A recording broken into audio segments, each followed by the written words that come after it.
Welcome to another episode of Boom and Bust. I'm your host, Tony Clement, here at the News Forum where all voices matter. Our next guest is responsible for a study about energy innovation, subtitled, So Crazy It Just Might Work. So let's delve into these latest developments and determine their prospects. Brendan Cooke is a policy analyst at the Natural Resource Centre of the Canada West Foundation. Welcome to the show, Brendan. Hey, Tony. Thanks for having me. So before we get into some of the details of some of these innovations, generally, what were you looking for when you did this study? Yeah, so our energy innovation brief, as we call it, is a roughly monthly newsletter that we send out to our subscriber base. It generally focuses on all aspects of energy innovation, a focus on Western Canada primarily. And really the goal behind it is to kind of act as a myth buster. There's a lot of ideas out there that there's not a lot of options for the energy transition, that some of our traditional energy sources can't be done sustainably. And so we try to go out and find interesting innovations that kind of bust those myths. And this one in particular, we had, as you mentioned, the title of "It's So Crazy It Just Might Work." So these are a little bit more on the novel side of things. A lot of things that are kind of in early development, but might end up providing some technology that becomes very useful in the future. Again, just generically and generally, just to start off with, so are these innovations designed to do something in particular, get us to net zero, or increase productivity? Give us a sense of that. Yeah, so they're all really based around clean energy development.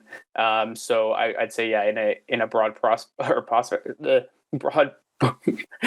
they're all really meaning to get us to net zero in a wide variety of ways. They all have their own interesting applications.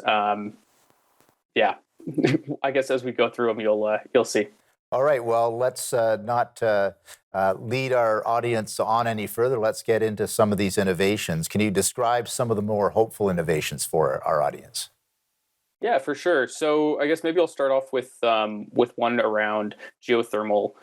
So there is a company spinoff out of MIT that is looking to do some of the deepest geothermal that's ever been done. And so what they're trying to do is use a device that essentially emits very small millimeter microwaves to produce mass heating and rapid heating. And what they're going to do is essentially try to use this to vaporize rock. And so by doing that, they'll be able to reach depths of up to 20 kilometers, something that is much, much further than what traditional drilling equipment is able to do.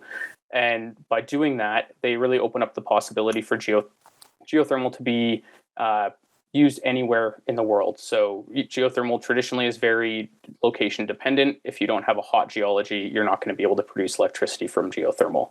But by doing this, by getting to those depths, they've really opened up the opportunity for it to be achievable anywhere in the world. And so what their end goal is, and this is in very early stages of development in a university laboratory still, but the end goal really would be to be able to apply this to existing fossil fuel plants and take the turbines that exist there and retrofit them to run off of a geothermal source instead of a fossil fuel source.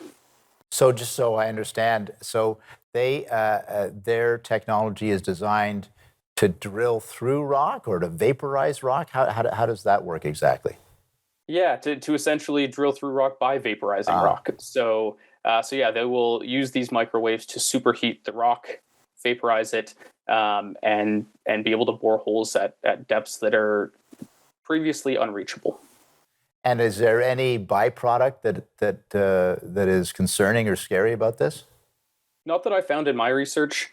It doesn't appear that there's any, as you mentioned, dangerous byproducts or anything that should be of concern. That being said, they're doing very small scale studies right now, so I'm sure some of that will have to come out as they move into commercialization.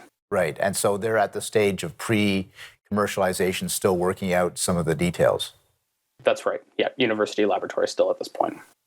We're going to continue our discussion with Brendan Cooke. He is a policy analyst at the Natural Resource Centre Canada West Foundation. The subtitle of the report is "So Crazy It Just Might Work: How to help us get our clean energy needs for the future, I guess, is the real goal as we've discussed so far. We're going to take a short break for some messages. We'll be back after that break.